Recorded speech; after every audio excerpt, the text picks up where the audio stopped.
نبی کریم صلی اللہ علیہ وسلم نے ارشاد فرمایا، تین وہ بہترین لوگ سب سے پہلے جہنم میں داخل کیے جائیں گے۔ ان میں سب سے پہلا عالم دین قاری قرآن ہے۔ اللہ کی بارگاہ میں پیش ہوگا تو اللہ اسے پوچھیں گے، میں نے تمہیں علم دیا، بولنے کی قوت دی، وہ کہے گا دن رات لوگوں کو پڑھ پڑھ کے سناتا رہا۔ اللہ کہیں گے کذب کا، جھوٹ بولتا ہے، تو نے تو سب کچھ اس لیے کیا کہ لوگ تیری تعریف کریں گے۔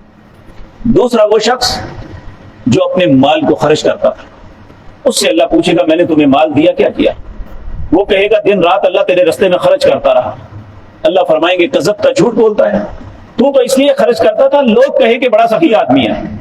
تیسرا وہ شخص جو میدان جنگ میں لڑتا ہوا جس نے اپنی گردن کٹا دی، اس سے پوچھا جائے گا تجھے میں نے قوت و طاقت دی، وہ کہے گا اللہ تیرے رستے میں لڑتا ہوا میں شہید ہوا۔ اللہ کہے گے کذب کا، جھوٹ بولتا ہے، تو اس لیے سب کچھ کیا کہ لوگ کہیں گے بڑا طاقتور، بڑا جری